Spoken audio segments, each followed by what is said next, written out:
Kun Raadiyoo Sagalee Oromooti. Raadiyoon Sagalee Oromoo torbanitti guyyaa 3 wixata roobii fi sanbata galgala keessaa sa'a 7 hamma 7 walakkaatti kan isiniif darbu. Tamsaasni dambalii gabaabaa meetir baandii 16 yookaan kiiloo heerzii 17,850 fi karaa intarneetii oromovoice.org darbu kun amma jalqaba. Kun Raadiyoo Sagalee Oromooti. Dhaggeeffattoota keenya kabajamoo kun qophii keenya onkololeessa 21 bara 2015ti. Tibbanaa fi mana jireenyaati qophiin har'aaf qabnu. Tibbanaan keenya dhimma alaabaa Itoophiyaa irratti hayyuu Oromoo tokko waliin gaaffii fi deebii taasise isiniif dhiyeessa. Qophiin mana jireenyaa immoo waa'ee tokkummaa irratti xiyyeeffata. Tokkummaan maali? Deebii isaa qophii keenya keessaa argitu. Kanan isin keessummeessu Anayyaantuu Dameeti oduudhaaf gara dhaabasaa waaq jiraattan isin dabarsa. Akka moltan oduu saati kanaaf annuun dhageessisa naabasaa waaq jiraati. Waraanni bilisummaa Oromoo godina bahaa loltoota diinaa kan ittiin jedhe loltoota Itoophiyaa 22 ol hojiin ala taasisuu beeksise. Oboon godina bahaa akka beeksisetti godinoota Harargee bahaa fi Harargee lixaa keessatti lola gaggeesseen waraana mootummaa Itoophiyaa bobbaarra turan keessaa 22 hojiin ala gochuusaa beeksiseera. Tarkaanfii onkoloolessa 13 bara 2015 ona fadis naannoo miidhagaa bakka mudhii baallii jedhamutti taasiseen loltoota bobbaarra turan 4 ajjeese 7 madeesseera. Wayita kanas qawwee AK-47 fi mi'oota waraanaa biroo akka boojee ajaji waraana bilisummaa Oromoo godina bahaa beeksiseera. Haaluma wal fakkaatuun onkoloolessa 16 2015tti Harargee lixaa ona bookee bakka haroo diimtuu jedhamutti qubsuma loltoota Itoophiyaa haleeluun 5 irraa ajjeesee 6 madeesseera. Yeroo kanas qawwee AK-47 fi meeshaalee biroo akka boojee ajaji waraana oboo kun dabalee addeesseera. Gama biraatiin onkoloolessa 8 fi 9 bara 2015 gartuun mahandisa humna addaa waraana bilisummaa Oromoo godina kibba bahaa Baalee Ginir bakkoota Qarsaa Allaattii fi Laga Dharroo bakka Malkaa Aaddee jedhamutti kiyyoo tolchuun loltoota mootummaa Itoophiyaa konkolaataan deemaa turan 18 olii fi konkolaataa tokko hojiin ala gochuusaa woboon beeksiseera. Woboon damee waraana adda bilisummaa Oromoo kan Oromiyaa bilisoomsuuf hidhannoodhaan lolaa jiru ta'uun beekamaadha. Ministeerri muummee Itoophiyaa Saudi Arabiyaa daawwachaa jiran jillisaa wajjin jirus humna waraanaa fi ittikaa olaanoo ta'uun beekame. Oduun nu ga'ee akka ibsutti Hayilamaariyaam Dassaalany jila waraanaaf humna tikaa hedduu waliin daawwannaa guyyoota 2 taasisuuf kaleessa waaree booda Saudi Arabiyaa deeme. Kaayyoon daawwannaa kanaa ifatti himamuu baatus dhimma nageenya godinichaa irratti kan xiyyeeffate ta'uu ni tilmaamama. Daawwannaan kun eenya gara sana kan daawwatan pirezidaantii Eertiraa Isaayyaas Afeworqii hordofuudhaan ta'uun kan beekamu. Ameerikaan dooniiwwan waraanaa ammayyaa 4 Saudi Arabiyaatti gurguruuf jetti. Gabaasaan AFP akka eeretti gurgurtaan dooniiwwan kunneen $11 biliyoona baasa jedhameera. Riyaad wayita ammaa humna galaana ishii ammayyeessaa kan jirtu yommuu ta'u keessattuu kutaa bishaanii Iraanii waliin ishii daangessu cimsaa kan jirtu ta'uu gabaasicheereera. Bittaan dooniiwwan kunneen sochii kana ittuma jabeessa jedhameera. Haleellaa xiyyaarri Ruusiyaa Sooriyaatti gaggeessaa jirtuun namoonni 45 akka ajjeefaman himame. Haleellaan kun kan raawwatame kutaa biyyattii kaaba lixaatti kan argamtu bulchiinsa Laataakiyaa keessatti akka ta'e gareen dhimma mirga namoomaa Sooriyaa hordofu beeksiseera. Namoota haleellaa kanaan du'an keessaa ajajaan garee mormituu mootummaa Sooriyaa tokkoo fi maatiin isaanii akka keessatti argaman himameera. Ruusiyaan gama ishiitiin xiyyeeffannaan koo garee shororkeessaa Islaamic State irratti jechuu ishii BBC'n gabaaseera. Kun kanaan otoo jiru pirezidaantiin Sooriyaa Bashir al-Assad Ruusiyaa daawwachaa akka jiran gabaafame. Biyya jeequmsa raakamaa jirtu hoogganaa kan jiran pirezidaant Bashir al-Assad kaleessa magaalaa Moskootti argamuun pirezidaant Vilaadaamir Puutiin wajjin akka mari'atan beekameera. Oduun kun akka ibsutti dhimma irratti mari'atanis duula loltummaa Ruusiyaan Sooriyaatti adeemsaa jirtu irratti kan xiyyeeffate. Ruusiyaan akka lakkoofsa Awurooppaatti fulbaana 30 bara 2015 irraa eegaluudhaan haleellaa xiyyaaraan deeggarame garee Islaamic State irratti raawwachaa kan jirtu ta'uun beekama. Pirezidaantiin Assad marii taasifame irratti tarkaanfii loltummaa jeequmsa biyyattii keessa jiruuf falli siyaasaa akka argamuuf kan gargaarudha jedhan. Pirezidaantichi Moskoon tokkummaa fi walabummaa Sooriyaatiif hojjechaa akka jirtu himuun deeggarsa Ruusiyaan taasisaa jirtuuf illee galateeffachuu isaanii oduun kun dabalee addeesseera. Pirezidaantiin Ruusiyaa Vilaadaamir Puutiin gama isaaniitiin lammiiwwan Sooriyaa shororkeessitoota waraanaa waan jirtaniif ni galateeffanna jedhan. lammiiwwan Sooriyaa qofaa isaanii shororkeessitoota waraanaa waan turaniif gatii olaanaa baasaniiru kan jedhan pirezidaantii Puutiin yeroo dhiyoodhaa asitti garuu balaa shororkeessummaa idil addunyaa kana balaaleffachuun bu'aa galmeeffamaa akka jiru himaniiru. President Bashir al-Assad akka lakkoofsa Awurooppaatti bara 2011 biyyi isaanii jeequmsa erga eegalame asitti biyya alaa yoo daawwatan kan jalqabaati jedhameera. Oduun isaati kanaaf qabnu kanuma qophii keenya fi waliin nagaan nu tura.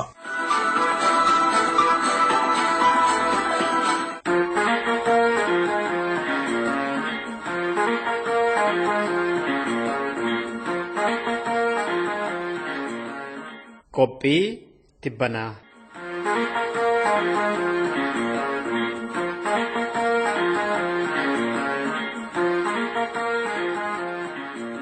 Tolee dhaggeeffattoota keenyaa dhimma guyyaa alaabaa jedhamee Impaayera Itoophiyaa keessatti wanta guyyaa lama duraan kabajame irratti ilaalchisnee keessummaa qabna. Keessummaan keenyi umuriidhaan dargaggoodha.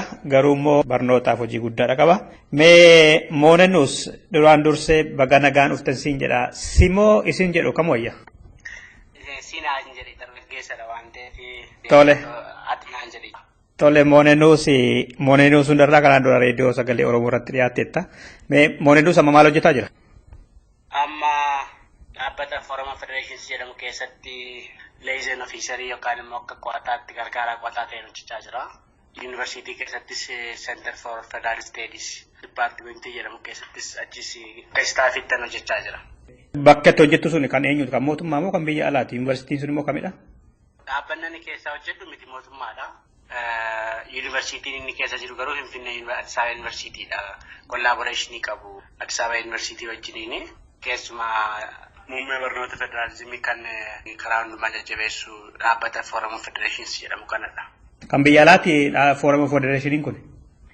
Biyya alaadha. Head Office Kanaadaadha. Mata duree irratti mari'annu kun guyyaa alaabaa jedhee mootummaan Itoophiyaa wiixata darbee akka biyyaatti kabajeera. Waggaa 8ffaas kabajuu isaati. Guyyaa alaabaa isa kabajamu kana otoo hin galiin mee seenuma isaarraa kaanu akka ragaaleen tokko tokko jedhanitti alaabaan Itoophiyaa innirra magariisa keelloo diimaa jedhamu kun akkasin turre bifni isaa. Inni jalqaba alaabaa kan isheen qabatte bara 1897dha lola Aduwaa booda bara sana bara Minilik jechuudha. Inniyyuu kobaatti tartiibaadhaan otoo walitti hin hodhamiin diimaatu ture isaa booda keellootu ture isaa booda magariisa innuu walitti hin hidhamne koba rarra'aa turanii ciccitaa sadan isaanii. Ergasii mootummaan Hayilasillaasee faajjii isaa faana si'a 3 jijjiireera. Mootummaan Dargiis faajjii isaa faana si'a 3 jijjiireera. Mootummaan kunis si'a 3 jijjiireera. Halluun kun immoo bara 1897 dura faajjii Itoophiyaayyuun turre jedhama. Faajjii achii dhuftee warra Solomon warra Israa'eliidha mallattee isaaniif kan bakka bu'uudha jedhamaa ture. Mee akkaataa kabajaa Itoophiyaa kanatti otoo hin dhufiin diimaa magariisa kanaa fi alaabaa Itoophiyaa seenaa ishee faana mee akka qoratteetti achi keessa waan hojjettuufatti federaalizimii keessa Moonenus kanarratti maa jettaa? Argitee amma waa'ee alaabaa kana akkuma kaasuu yaadde kan isaan yaadan keessumaa mootummaan kunis haa ta'u namoonni turan alaabaan Itoophiyaa kan inni dhufe yookaan kan inni wal qabatu Aksumite Parade wajjinidha jedhanii kaasu. Jaarraa mootummaa Aksumii warra Tigraay jechuudha. Eeyyen hundeen alaabaa Itoophiyaa Aksumite Kingdomidha jedhanii amanu. Isuma ammaa kana yoo maragaa kana yoo ilaalte kanaa wajjin wal qabata akka Aksumite Parade bara sanarraa kaasee akka alaabaan Itoophiyaa kun kan inni jalqabee halluun. Kana eenyu jedha? Common sense akka kanaatti yaadama yeroo baay'ee amma. Itoophiyaa keessatti moo addunyaa irratti? Itoophiyaa tokkotti yaada. Garuu ragaan jirummoo bara lola Aduwaa boodadha. Halluun saayyuu samma kana jiru miti garuu tartiibaan bakka sadiitti kan ciccite huccuu 3 diimaa keelloo fi magariisa bara sana jalqabee jedha ragaan barreeffamaan jirummoo. Isaan jedhanii wal fakkaata akka akkasiin qorattanitti. Agartee gaabbiin jira qaawwii jira amma yeroo baay'ee alaabaa kana Solomonic Dynasty wajjin wal qabsiisu. Maansaa. Solomonic Dynasty immoo bara kam jalqabee jennee yoo yaadne yoo ta'e ilaali tureera. Amma Solomonic Dynasty kan inni jalqabee yeroo illee mootittii Saabaa as kan inni jalqabe miti. Kanaafi bara mootittiin Saabaa Israa'eliin deemtee daawwattee asitti presumptioniin jiru maalidha? Solomonic Dynasty amma kanaatti otoo hin dhaabbatiin dura Aksumite Parade'n ture. Continuation Aksumite Parade'tu gara Solomonic Dynasty'tti fide jedhanii kan amanan jiru. amma gaanni kun yoo perspektiivii warra noorzerni yoo ta'e iyyuu garuu akka daataatti si fayyada agartee yeroo wanta kana qorachuuf kaa'atu jechuudha. Mootummaan kun xiyyeeffannoo kan inni itti kennee Itoophiyaan miiliineemii boodadha. Isa kana booda itti dhufna. Ragaan barreeffamaan lafarra jiru lola Adwaa booda kan alaabaan kun walitti dhufuu jalqabe. 1897 booda halluun tartiibaan otoo walitti hin hidhamiin jechuudha. Otoo walitti hin qabatiin bifti isaa diimaa ta'ee ittaanee keelloo ka ta'e jalarra ka jiru garummoo magariisni hidhamaa ture wanni irratti. Isa duraa kan Solomoonidha wanni jedhamu kun wanta lama danaa baasa. Qorattanii bira geessaniittu isin immoo yaaduma Itoophiyaa keessatti warri mootummaa waan jedhaniif jettu. Lammataa immoo yaadni jira moggaa jedhu Itoophiyaan Israa'el faana Solomoon faana hidhata qabda jechuudha. Elaa asirratti das wanti beekamu nurra jiraatu maalidha? Beezikaalii alaabaan kun dura akka biyyaatti kan inni kabajamaa ture. Kan inni dhufe hundeen isaayyuu bu'uurri isaayyuu maddi isaanii guddaan karaa Ortodoksii Charchiidha. Alaabaan Itoophiyaa kun seenaanis kan beeku qabatamaatti wanti barreeffamee lafa jiru jechuudha. Garuu agartee bulchiinsi ammayyaa gaafa jalqabu Itoophiyaa keessatti administreetiif waayiziin kan inni modernaayizd ta'ee lola Adawaa booda bara Minilikii booda yoo ta'e iyyuu akka biyyaatti akka addunyaatti kan isheen beekamtii kan isheen argatte lola Adawaa boodadha. Isa dura Itoophiyaan hanga kana waan beekamtu miti. Akkasumas pireediin beekama dura akka seenaatti hin kaafne yoo ta'e jechuudha. Itoophiyaa kan jedhamu hin jiru Kiristaanaa Ayilaandi Kiingii deeme yookaan immoo isheen Noorzerni paartiin amma biyya gara kaabaa jiru kun. Abisiiniyaa jedhu. Sirriidha kun Abisiiniyaa yookaan Kiristaanaa Ayilaandi Kiingii deeme kan inni jedhamte. Jalqabaa kaasee akkaataan dhufeenya isaa bifa kanaan ture. Yommuu kana amantaan Ortodoksii bulchiinsa yommuu sana keessa Abisiiniyaa kan inni seene kan Noorzerni paartii of Itoophiyaa ammaa kana kan inni seene jaarraa keessa ta'uunsaa beekamaadha.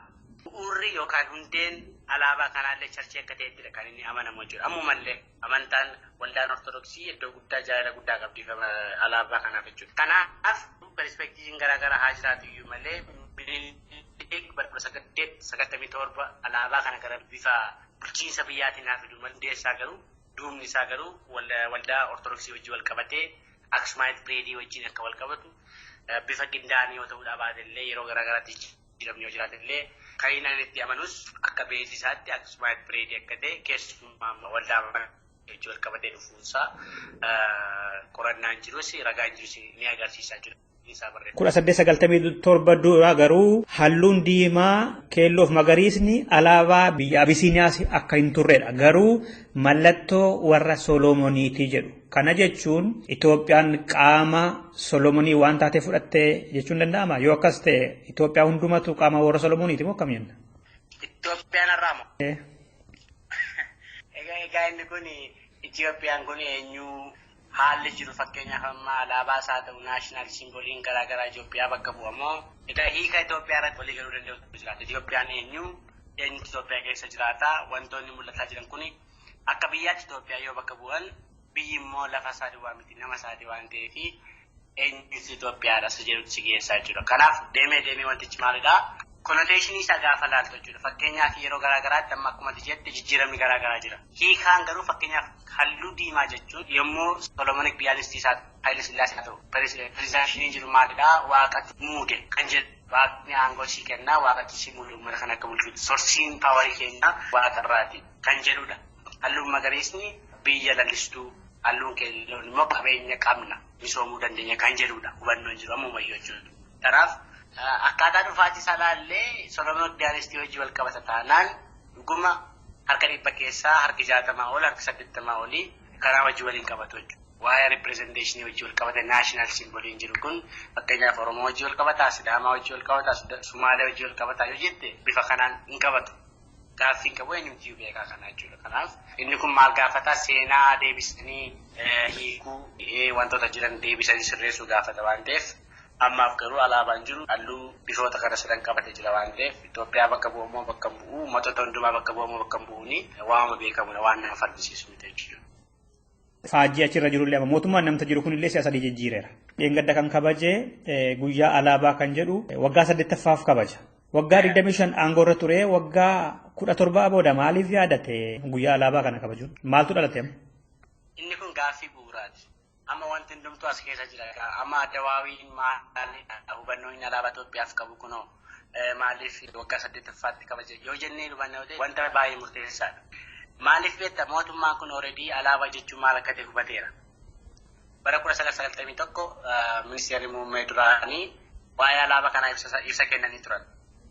alaabaan hiika addaan qabu uffatuma citaa ta'e tokko amma kana wanta iddootti ilaanne amma kanaan rakkisu miti jedhanii bifattiin undermine godhiitiin ture kan isaan haasaa maaliif ture yommuu sana beektoo ta'ee pre-1991 political history biyya kanaa nafxanyummaa wajji wal qabata warra amaaraa kanaa wajji wal qabata waan ta'eef alaabaa kana laphee isaanirra garaa isaanirra kan jaallatan saboota warra abashoota kana waan ta'eef jechuun warra amaaraa waan ta'eef isa sana cabsuuf jedhee akka istiraateejii gatii alaabaa Itoophiyaa gadi bu'ee ture bara 1991 akkuma dhufaniin jechuudha. Iyyaarratti yoo ta'e yommuu sana alaabaan naannolee fi alaabaan federaalaa wal qixa ture kan inni fannifamu. Erga heerri tumamee booda wantoonni garaagaraa erga toora qabatanii booda bara 1996 waa'een alaabaa kana deebisan reconfigure gochuudha bifa ittiin political meaning bifa ni qabaatu jechuudha. Halluun sun akkuma jirtu ta'ee yoo minor change yoo jiraate iyyuu garuu mallattooleen achirra jiran embleemiin jedhamu kun bifa reconfigure ta'een agarra. Isaa booda Itiyoo Eertiraa waa'ee agarra bara 1998 kaasee makkubalnamaatti kan jiru jechuudha. Egaa maal ture jalqaba jaalalli hiyyummaaf jiru. Jaalalli alaabaadhaaf jiru gadi bu'aa ture. Maaliif Itoophiyaan hin diigamti jedhamee waan yaadamuu fi bargaining power yommuu sana ture cimaa waan tureef fakkeenyaaf abaawoon cimee jira, Sidaamaan karaa isaa cimeetti jira, Itoophiyaan bakka baay'eetti ciccitti jedhamee yaadamee jira waan ta'eef lakki nagaadhaan mana tokko keessa biyya tokko keessa jiraanna. Waa'een alaabaa kanaas waa'een siyaasa kanaas hangas waan nu rakkisu miti. Amma kanaatti ol kaafnee waan laallu miti. Jedheetu kan inni ministeerri muummee yommuu sana kan inni haasa'e bifa kanaan ture kan inni tasgabbaa'ee isaa booda waraanni Itoophiyaa fi Eertiraa jalqabee yommuu waraana Itoophiyaa fi Eertiraa sun inni sun jijjiirama biyya kanaaf haala amma nuti keessa jiru kanaaf wantoota baay'ee bu'uura guddaa kan ta'essan akkamitti yoo jettee 1991 kaasee 1999 yookaan amma 2000tti akka lakkoofsa Oromootti jechuudha. Xiyyeeffannoon jiru biyyummaa irra osoo hin ta'in Oromoon waa'ee mataasaa yaadu, Tigiree waa'ee mataasaa yaadu, Sidaamni waa'ee mataasaa yaadu ture akka biyyaatti gadi wajjin jiraatu ture. Inni sun waraana sana keessatti rakkoo guddaa uume. Biyyi xinnoo nama Eertiraa geessu reef waggaa 5-6 kan hin turre deebitee Itoophiyaa irratti waraana bantee baay'ee deemanii turan. Achi gidduutti gaaffii maaltu uumame biyyoolessummaan fakkeenyaaf waliigalteen biyyummaa irra jiru rakkina guddaa akka keessa jiru gaafa baramu isaa booda jarri walitti deebi'anii waraana sana akkuma ta'etti injifatanii bara 2001 akka lakkoofsa keenyaatti jechuudha. Isaa booda TPLF kun lamatti qoodame. Isaa booda naaraatiiviin baay'ee cimaa ture. Inni amma nuti ittiin bulaa jirru kun Itoophiyaaf bu'uurri kan ta'e maalidha? Redefining national history of Ethiopia kan jedhu yookaan immoo haaromsa keessa deebi'anii ilaalu. Keessa deebi'anii ilaaluun kun wantoota baay'eedhaaf bu'uura ta'e. Fakkeenyaaf guyyaan alaabaa biyyoolessummaa jalqabeera. Guyyaan militarii deeyinis jalqabeera. Guyyaan sabaaf sablammoota Itoophiyaa kan jedhu jalqabeera. Immediately garuu waraana sanaa booda barkumeen Itoophiyaa kan jedhamu seenaa guddaadha. Barkumee jechuun akkuma jalqaba sii kaasee mootummaa kun gara gaafa aangootti dhufu Itoophiyaa jechuun waggaa 120 as biyya uumamteedha jedhee kan amanu ture. TPLFin isaa ta'u Addawaawiinis milikii boodadha jedhanii amanu. Kana jechuun Itoophiyaa jedhamtu kuni waggaa 2000 hin turre jechuudha. Garuu gaafa duubatti deebiin akka isaan hin baafne gaafa baran Amaaraa wajjin wal dhabaa dhufuu isaanii gaafa baran seenaa kana ofii isaanii keessa deebi'uu gaafa barbaadanii barkumee Itoophiyaa miliineem kan jedhu bara 2000. Mee asirratti wanta sadiin sinii kaasa. Tokko duraanii alaabaan kun huccuudha jedhanii dubbataa turanii gammata sabaaf sablammoonnis bara 1992 keessa waggaa baa'uunfaa biyya keessa turanii waa'ee Itoophiyaa akka biyyatti ilaaluurra akka dhuunfaatti akka hundumtu keessa isaanii eenyudha akka jedhu ilaaluu jalqabanii. Kanaaf lolli baadimmee dhalatee isarratti immoo gaaffii keessa gashee alaabaa kana kabajuuf isatu kaase jettu. Wal qabata fakkeenyaaf mootummaan kun otoo guyyaa alaabaa hin kabaja ta'e baruma 1991 irraa kaasee kabaja ture. Otoo hiikaa alaabaa kana akkuma har'aa kanatti kennate jaalalli alaabaadhaaf kennamu kun akkuma har'aa kan otoo taatee waggaa 15-16 erga aangootti dhufee booda waa'ee alaabaa haasa'uun kabachiisuun hin barbaachisu. Waggaa 17 booda kabajuu jalqabe. Amma kabajuun kun garaarraa ittiin amanne jechuudha akka ammasiin jettanitti garaarraa ittiin amanne erga ta'e fakkeessuudhaaf jechuudha yookaan immoo isatu jijjiirame akka sirni duraan aangoorra ture yaaduu isatu jalqabe yoo yaaduu jalqabu ta'e maaliif yaaduu jalqabe akka isaaniitti. Amma Oromoon faa akka Oromiyaatti yaaduu jalqabanii turanii waggaa jettu Oromoon immoo waa isaa akka Oromiyaatti yaaduu dhiisanii amma maaliif dhiisuu yaadan? Wanti nuti hubachuun nurra jiraatu amma waggaa 25 ture kana keessatti mootummaan kun iddoo lamatti qooddee hiruu dandeessa waa'ee mootummaa kanaa. Walumaa gala isaatti amala isaa hojii isaa yoo barbaadde Dhaggeeffattoota keenyaan marii nuti dargaggoo Moonoo Sundarraa waliin taasifne hin xumuramne. Gaaffii amma ka'e kanaaf deebii isaa fi kan biroo qophii keenya torbee dhufuu keessatti qabannee deebina. Horaa bulaa an Dassuu Dulaati.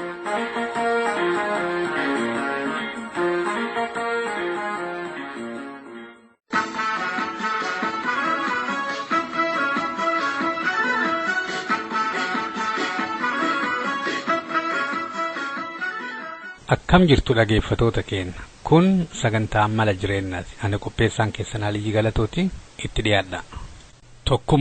Tokkummaa jechi jedhu hiika adda addaa qaba. Fakkeenyaaf guutuu, ka guutame, ka walitti dhufe, ka wal seene, ka qaama tokko ta'e jechuun hiika adda addaa namni hin kennaaf. Haa ta'u tokkummaan maal akka ta'e adda isin himuuf duun taane tokkummaa maaf barbaachisa? Tokko ta'uu maaltu nama dhooqa?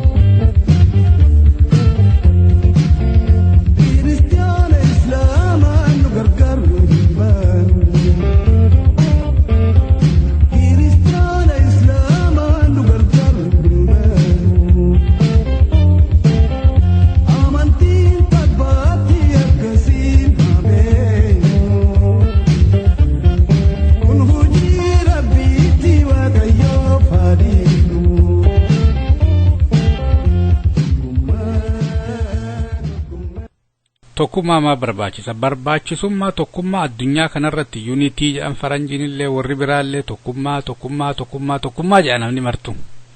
Tokkummaan kun akka inni guddisee barbaachisu namu waan hubate fakkaata. Tokkummaa waan barbaachisuuf waan hedduutu jira. Haa ta'u akka Oromootitti tokkummaa wanti barbaachisuuf ummanni Oromoo humna isaa, beekumsa isaa, qabeenya isaa bakka tokko walitti qabuun biyya ofii deeffachuuf.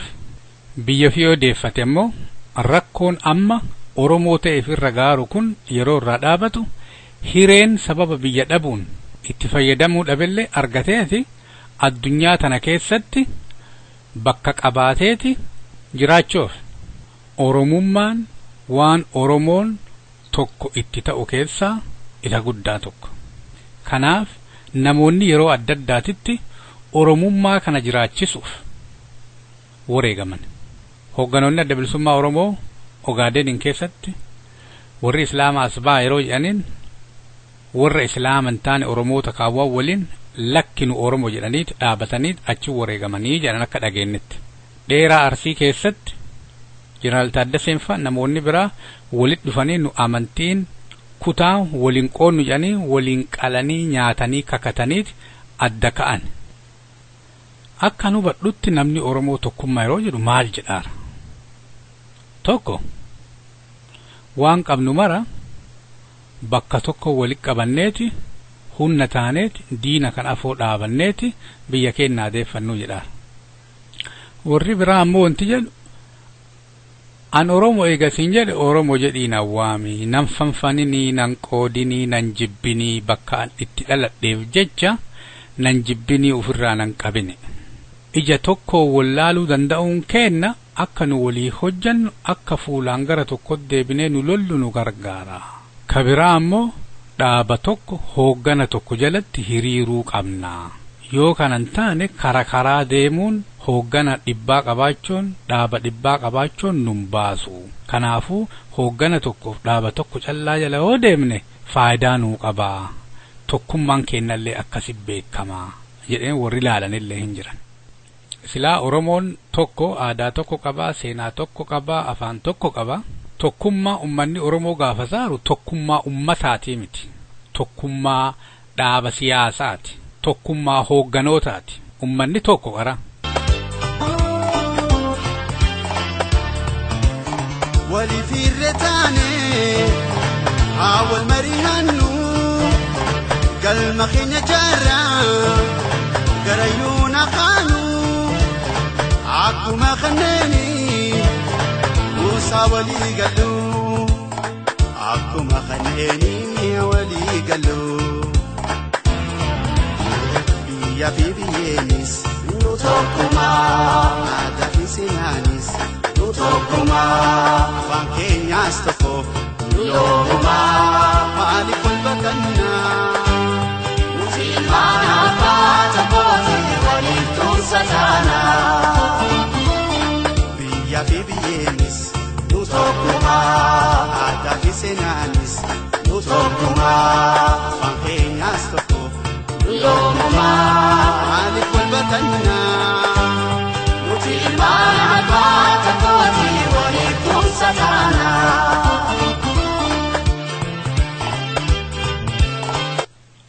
Nu martuu waan tokkoof wanti tokko sun ammoo nu maraaf hanni nu jabaannu haguma tokkummaa kennaati.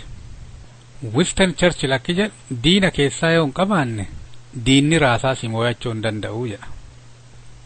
Namni mataa isaa yoo kan yaanne taate akkuma jaldeessaa muka gamaaf gamana taa'ee walaleelaa oola. Yoo tokkummaan bilisummaallee dhabame silaabee tokkummaan oromummaa dhabamuu hin qabu. Tokko ta'u jechuun wal fakkaachuu jechuu miti. Guddinna yookiin ammoo beekumsa saba tokko akka itti beektu sabni sun wal tajaajiluu isaatiini. Namni loo jedhamu namni martuu nama biraa jijjiiruuf deema nama of jijjiiru argineeyya. Qaroon faayidaa tokkummaa beekaa jedhan. Bakal jajjalakisa biftuu dubaan bariitu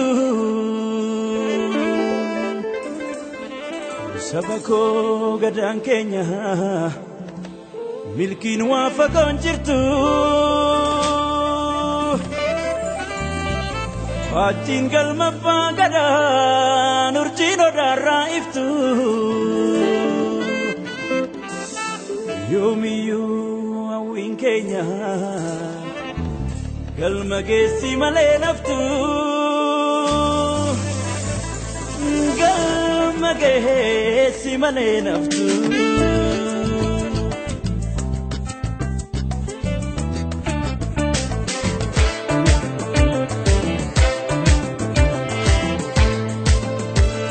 Gaafa tokko alli mijaawee argufteenya sabni milkaawee gaafa tokko alli mijaawee argufteenya sabni milkaawee